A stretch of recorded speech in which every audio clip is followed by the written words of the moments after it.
It is well known that the relationship between Sigmund Freud and Carl Jung was filled with controversy and conflict. However, for a good 7 years, Jung and Freud corresponded and worked together to develop psychoanalysis, but more so, Freud had already developed the application before he met Carl Jung, and Freud actually fainted twice in the presence of Carl Jung, and Freud would say that Carl Jung had a death wish upon him because he felt faint quite often in his presence and felt as if perhaps Jung had some sort of underlying agenda. Not surprisingly then, in 1913, Freud would write Carl Jung a breakup letter whereby he tells Jung that he has a neurotic illness and that he cannot come to terms with his neurotic illness.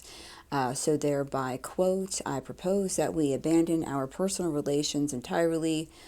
I shall lose nothing by it, for my only emotional tie with you has been a long, thin thread, the lingering effect of past disappointments, and you have everything to gain in view of the remark you recently made to the effect that an intimate relationship with a man inhibited your scientific freedom," unquote. This scientific freedom that Freud is talking about in this breakup letter to Jung has a lot to do with how Jung viewed the unconscious mind in comparison to that of Freud. Number one, Jung viewed the unconscious mind as a shared collective. So he would say that underlying our psyche, we have a priori condition, which is a structure of the mind that we are born with. It gives us particular innate ideas, and it's shared amongst all of us. Whereby Freud would say that we have a personal unconscious, we do not have a shared collective. He never talked about this in his work, and this would be one of the reasons why there would be such a difference. But we can see that it's more than just a business professional relationship that was going on between Jung and Freud.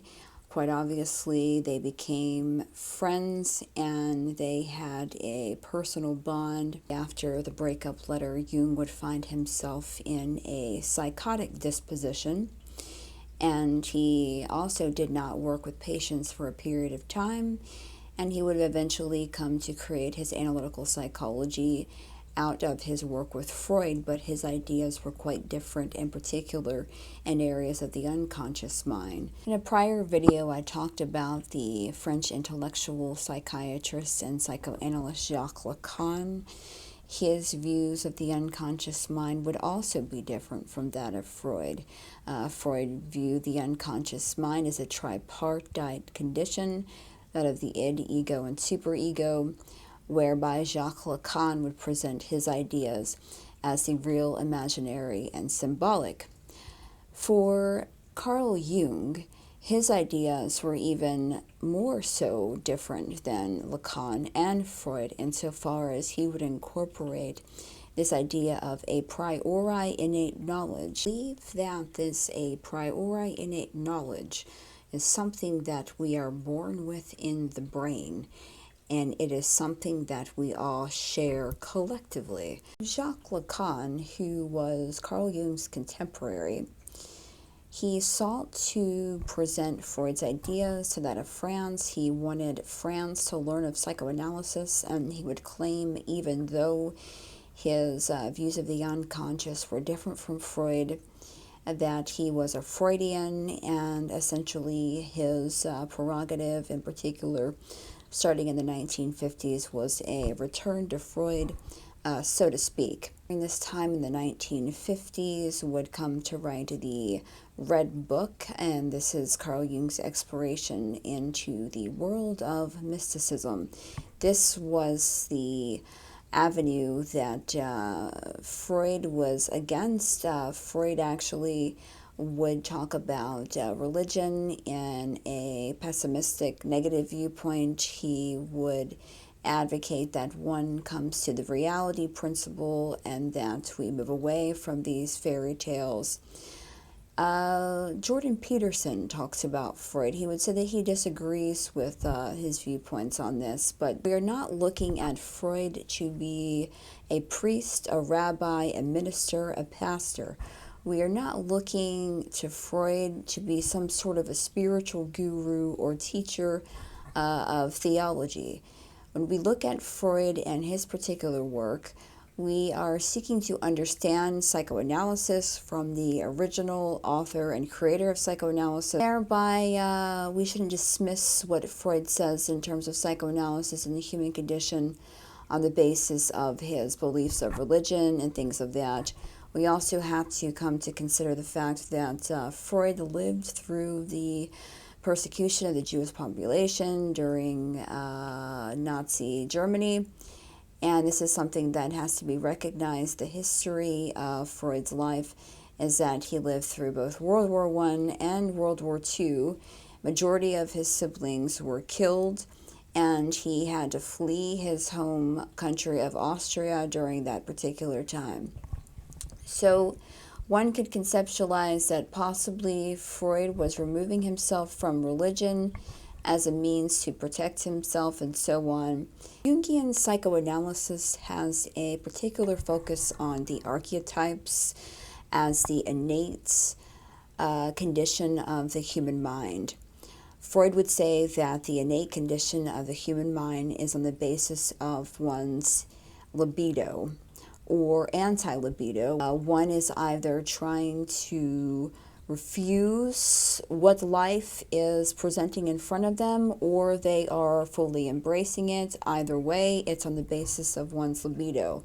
Carl Jung would look at the human condition as more of a optimist, whereas Freud's philosophy was that of a pessimist. Freud's pessimism is based on the work of Arthur Schopenhauer, who was the first philosopher to talk about this idea of the unconscious mind. So we have on one hand, we have Jacques Lacan, who is a Hegelian, and then we have on the other end, Carl Jung, who is more of an existentialist.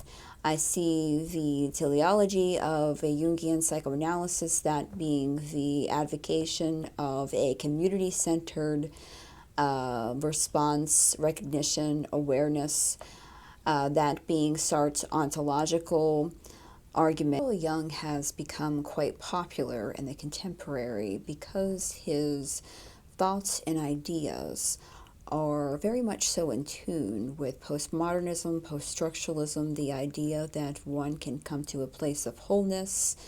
Also, the archetypes have become very popular. The idea that we all share this commonality on the basis of our ancestral ties or religious symbols and so on. And but Jungian psychoanalysis is not even near the original psychoanalysis that Freud proposed. Freud is still the best advocate for psychoanalysis on the basis of his teleology, that being the reality principle.